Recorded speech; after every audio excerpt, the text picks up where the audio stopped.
Okay, everybody, this is our third video in engaging the Word, marking up our Bible. We're trying to create a system to understand what the Bible says and especially to keep it straight, to be able to navigate it.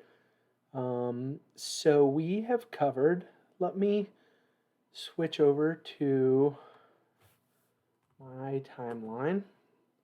We have covered this so far. We talked about the reason for the divided kingdom. It was because of Solomon's sin, and God said, I'm going to take the kingdom, at least 10 tribes of the kingdom, away from you.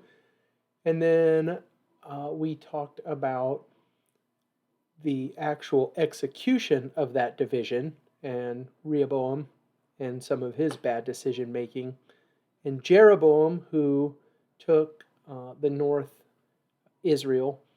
And so this picture of the timeline is what we have covered so far. In this recording, I would like for us to cover that nightmare. And when I talk about the nightmare, I'll explain just a little bit about what all is going on here. If you want to open up your Bible, we're going to start in 1 Kings chapter 15. And we're going to talk about a time in Israel, very early in Israel's history, where there was civil war. And we'll try and keep everything straight. I'll give you some different options for whether or not you want to write different things in your Bible or not. But let's go ahead and get started with that. I know that we have not covered in 1 Kings chapter 15. There's Abijah starting in verse 1, and then when you get down to verse 9, it's the start of the reign of Asa. I'm going to skip all of that for now because we're going to stay up north in Israel. And so don't write this in your Bible just yet, but I want you to notice something with me. I'm going to start in 1 Kings 15 and verse 16. Let's go ahead and put the text up there for you. 1 Kings chapter 15 and verse 16. It says, And there was war between Asa and Baasha, king of Israel, all their days.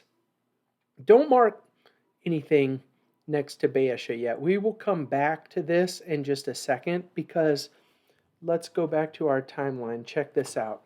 If you look at the timeline, you can see that Jeroboam's son is Nadab. But we haven't talked about Nadab yet. We've only jumped straight from Jeroboam the first to Baasha. And so that's going to be something that we're going to need to mark in our Bible to help keep that straight. Since we're talking about Baasha, though, in this paragraph, if you go to, let's just start in verse 21. It's at the top of the screen there. It says, When Baasha heard of it, he stopped building Ramah, and he lived in Tirzah. That's going to be one of those things that's important to me. So here's what I'm going to do. I am going to highlight Tirzah as yellow. There's not really anything, necessarily about this word or about this place that I need to see, other than this. I'm gonna write this when I make notes in my Bible software here. It's because it's something that's written in the margin of my Bible. So what I'm going to write next to Tirzah is Israel's capital. I always forget if capital has an AL or an OL. So I wrote capital, Capital. I hope that's right. You don't need to correct me if it's wrong. It's just important for me, especially in a few minutes whenever we're introduced to Samaria, which becomes the capital of the northern kingdom of Israel until the rest of Israel's history. It's important for me especially to note that this is the Washington, D.C. Of Israel at this time. And so Baasha establishes Tirzah as the capital of Israel during this time. Let's jump down to verse 25.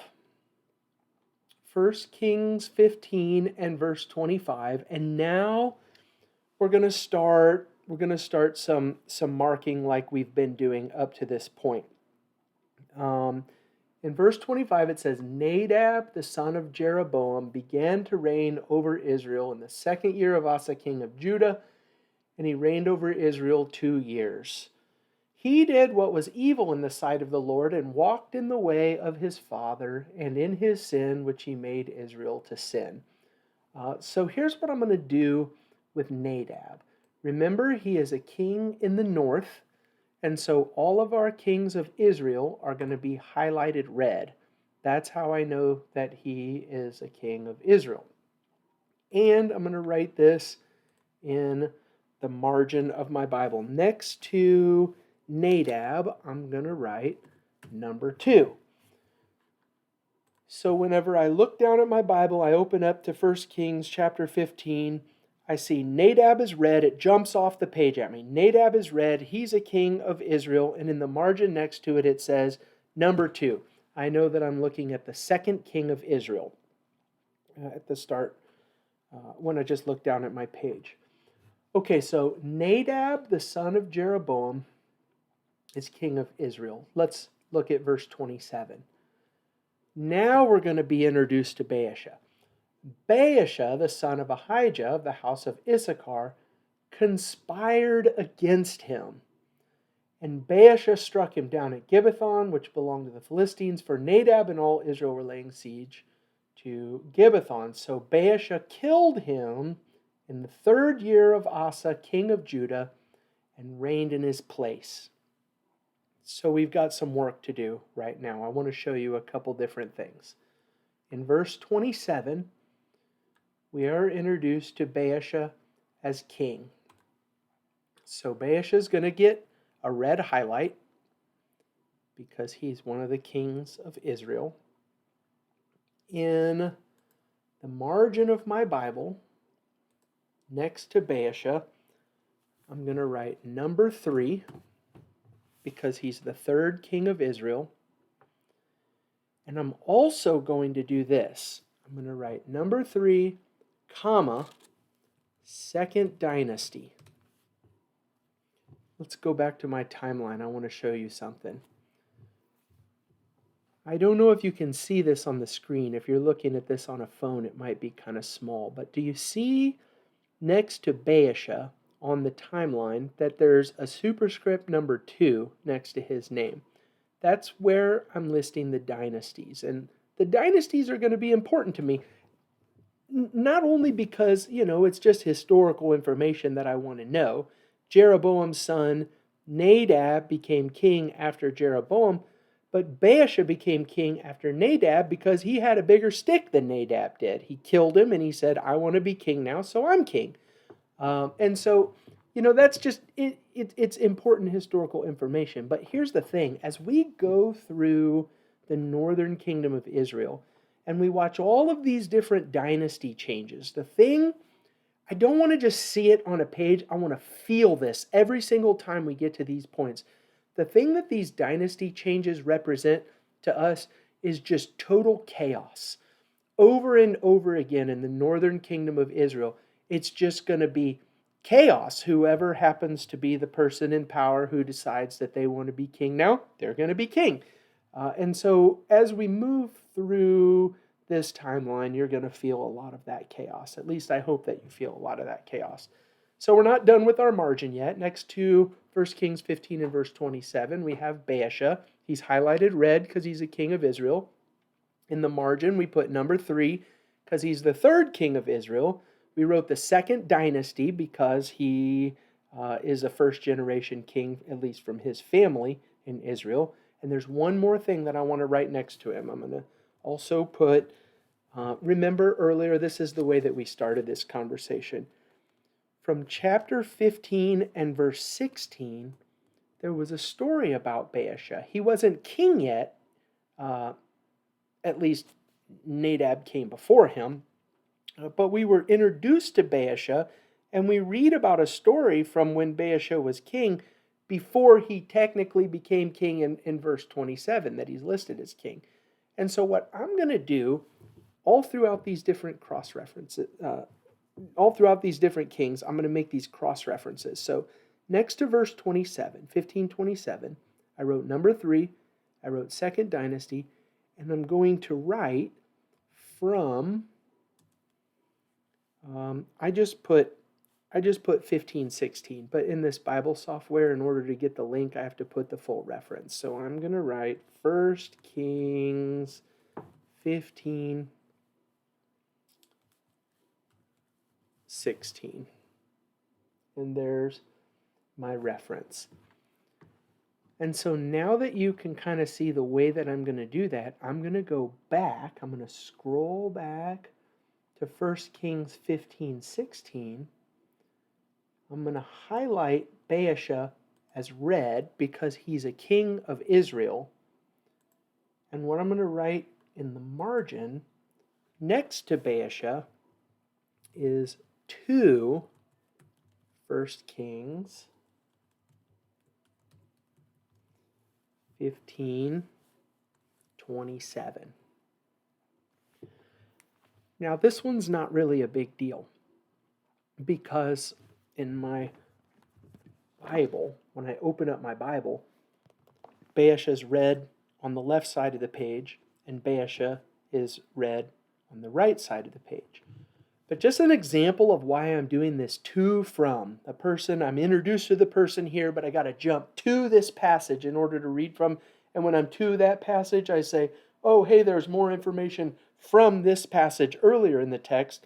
I'll give you an example of why that's important. Look at 1 Kings 15 and verse 24. It says, Asa slept with his father and was buried with his fathers in the city of David his father.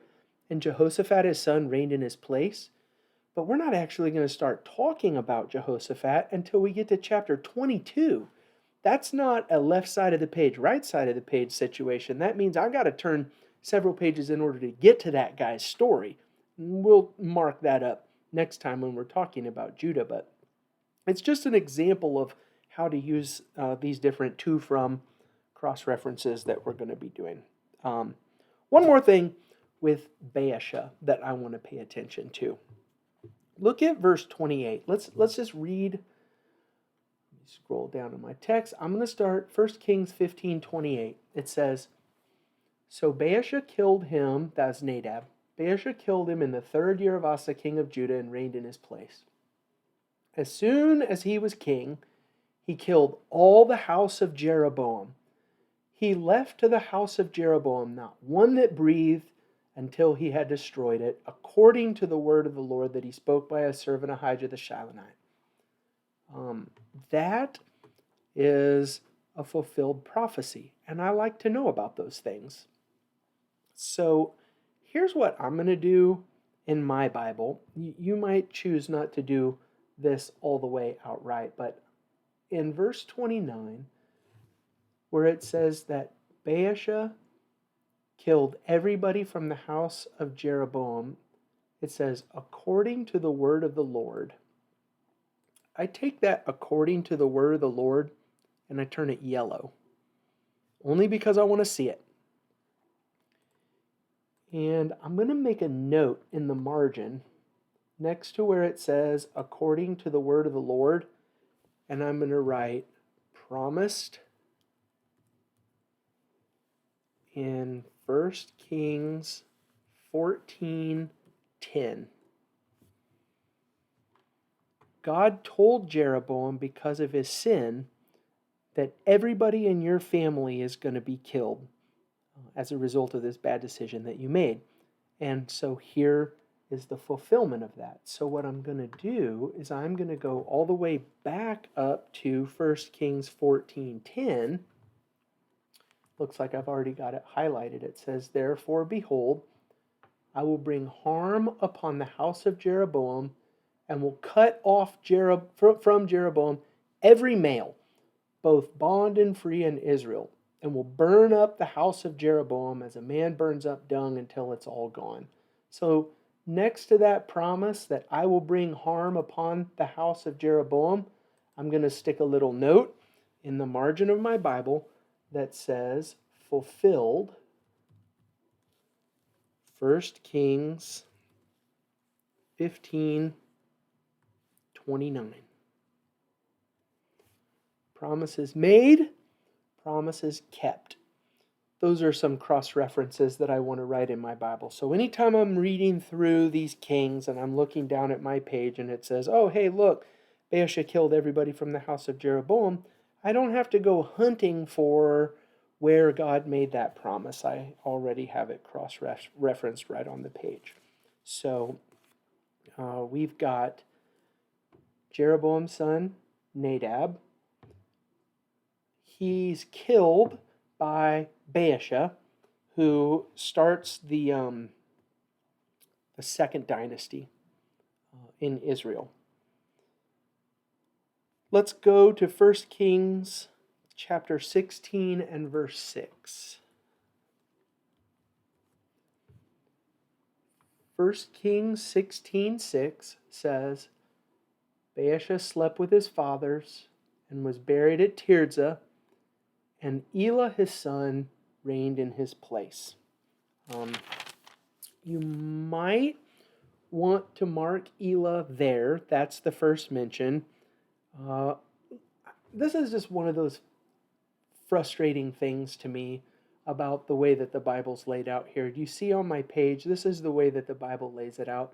I've got a little bit of stuff left to say about Baasha. In verse 7 it says, moreover, the word of the Lord came by the prophet Jehu, the son of Hanani, against Baasha and his house, both because of all the evil that he did in the sight of the Lord, provoking him to anger with the work of his hands and being like the house of Jeroboam, and also because he destroyed it. So there's just like a concluding sentence about Baasha there. And then in verse 8, we actually start the story of Baasha's son Elah, who begins to reign. So what I'm going to do is I'm going to mark Elah there. In 1 Kings 16:8, I'm going to highlight Elah in red. And I'm going to make a note in the margin of my Bible that he is number 4. He's the 4th king of Israel. And he's Baasha's son, so he doesn't start a new dynasty. That's all I'm going to put, that he's the 4th king of Israel. Okay, everything up to this point has been pretty easy, but it's about to get hairy. Look at verse 9. 1 Kings 16:9. I guess we should start in verse 8. In the 26th year of Asa, king of Judah, Elah the son of Baasha began to reign over Israel in Tirzah. Remember, Tirzah is the capital. And he reigned 2 years. But his servant, Elah's servant, Zimri, commander of half his chariots, conspired against him when he was at Tirzah, drinking himself drunk in the house of Arzah, who was over the household in Tirzah. Zimri came in and struck him down and killed him in the 27th year of Asa, king of Judah, and reigned in his place. So, next to verse 9, where we mention Zimri. Zimri's going to get highlighted red. I'm going to put a note in the margin next to Zimri that says number 5, because he's the 5th king of Israel. And you see that it's not like he's Elah's son or that he belongs to the family. So what we have here is the 3rd dynasty.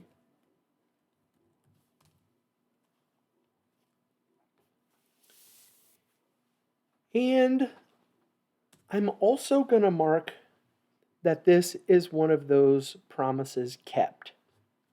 Do you remember back in 16:3, God said to Baasha, behold, I will utterly sweep away Baasha and his house, and I will make your house like the house of Jeroboam the son of Nebat. Anyone belonging to Baasha who dies in the city, the dogs shall eat, and anyone of his who dies in the field, the birds of the heaven shall eat. So in 16:3 and 4, I'm going to go back up to 16:3, and I'm going to write in the margin of my Bible next to 16:3 that this promise is fulfilled in, let's see, 16:3. It's fulfilled in 1 Kings 16, verses 10 through 12.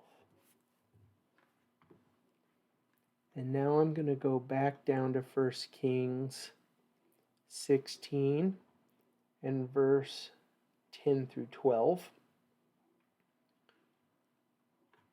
I guess probably verse 11 would be the best place to put that. So I'm going to write in the margin of my Bible next to verse 11 that was promised in 1 Kings 16:3. Promises made, promises kept.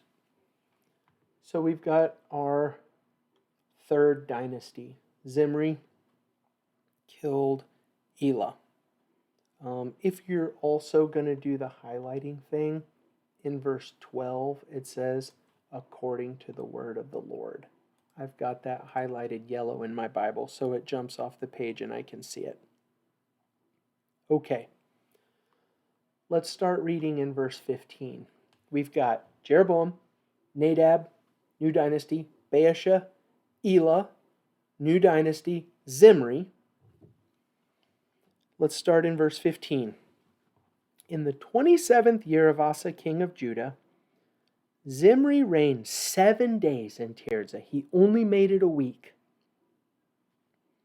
Now the troops were encamped against Gibbethon, which belonged to the Philistines.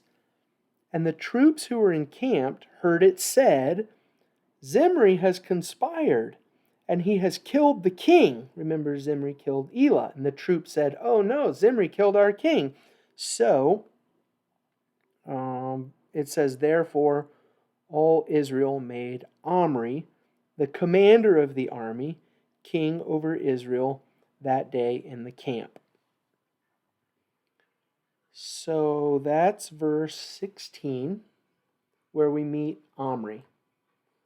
I'm going to highlight Omri red. Now I'm going to do something that probably some of you are not going to like very much. Next to Omri, I'm going to write number 6.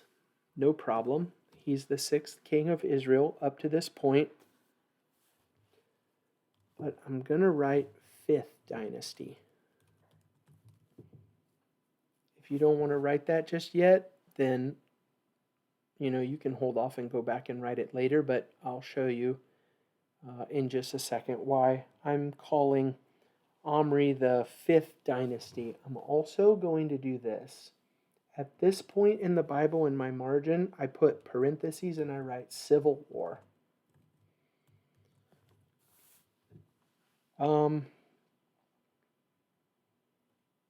Let's start in verse 17.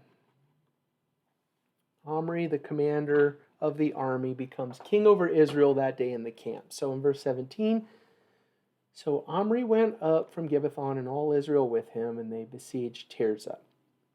And when Zimri saw that the city was taken, he went into the citadel of the king's house and burned the king's house over him with fire and died, because of his sins that he committed, doing evil in the sight of the Lord, walking in the ways of Jeroboam, and for his sin which he committed, making Israel to sin. So Zimri is dead at this point, but that does not mean that Omri is the uncontested king of Israel. Look at verse 21. Then the people of Israel were divided into 2 parts. That is really important to me. I'm going to take that. The people of Israel were divided into 2 parts. And I'm going to highlight that yellow. Earlier, next to verse 16, where Israel made Omri king, I wrote civil war, because that's technically where the civil war starts. But this is the verse that represents it. In verse 21, it says, the people of Israel were divided into 2 parts. And look at the way that sentence ends. Half of the people followed Tibni, the son of Ganath, to make him king, and half of the people followed Omri. So we're introduced to a new guy here, Tibni. I'm going to highlight Tibni red because he is one of the kings of Israel. At least he's king over half of Israel. And I'm going to write in the margin of my Bible, next to Tibni in verse 21, I'm going to write number 7. And I'm going to write 4th temporary dynasty. Remember, I wrote 5th dynasty next to Omri because Tibni doesn't last too long. We'll talk about that in a minute.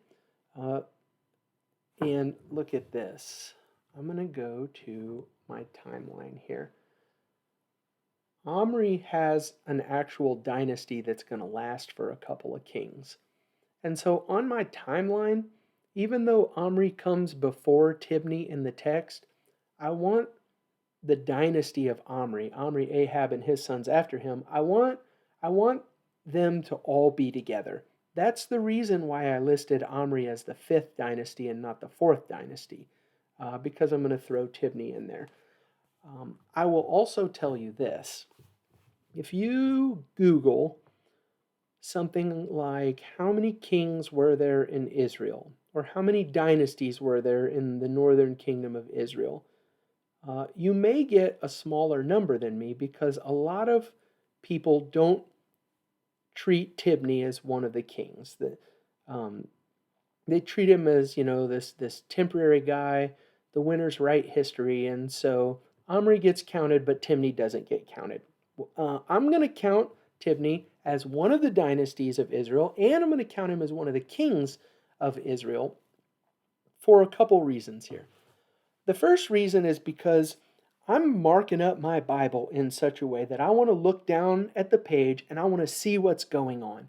And so if I don't mark Tibni or write anything in the margin, I might just totally not see this part of the story. And it's a really important part of the story. And so, I want to see what's happening, and I want to feel that chaos and the turmoil that's happening in the northern kingdom of Israel. Here's another reason, though, that I'm going to mark Tibni as one of the kings of Israel.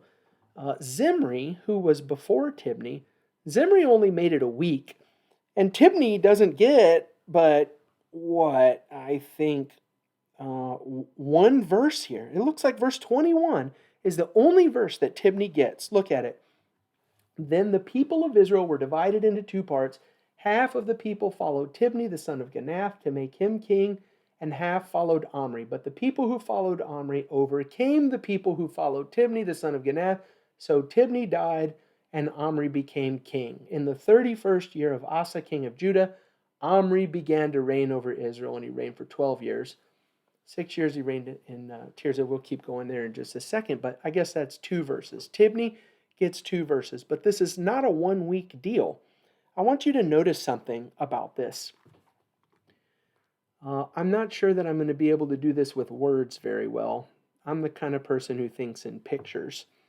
But let's do this. We'll try anyway.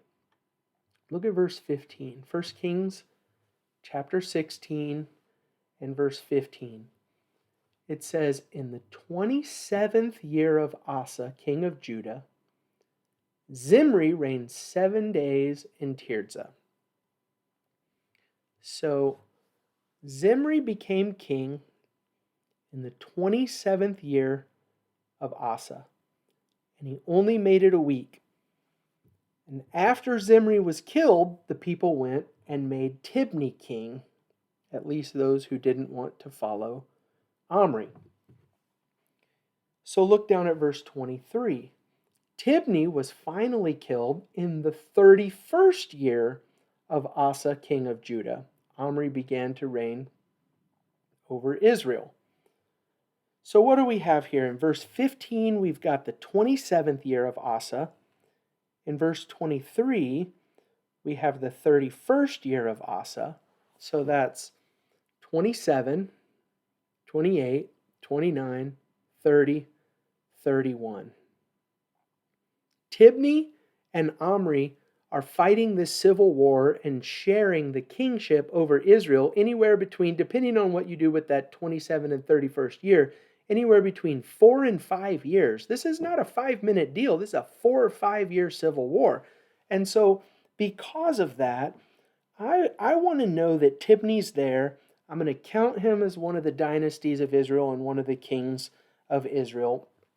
And also the thing that I just told you, I want to be able to remember that. So I'm going to go next to my note in Tibni, and I'm going to write that he was king for 4 or 5 years. And the way that I'm going to remember that is by marking 1 Kings 16, verse 15, comma 23. That's how I can remember to see the 27th year of Asa and the 31st year of Asa, which gets me that 4 or 5 year reign of Tibni. Okay. So here is where we are now. Jeroboam had a son, Nadab. Nadab was killed by Baasha. Baasha had a son, Elah. Elah was killed by Zimri. Zimri only lasted a week. He was killed by Omri. But some of the people didn't want to follow Omri, so half of Israel made Tibni their king. For 4 or 5 years there was this civil war that lasted, but Omri comes out on top. Let's read about Omri in verse 23. 1 Kings 16:23. In the 31st year of Asa, king of Judah, Omri began to reign over Israel. And he reigned for 12 years. 6 years he reigned in Tirzah.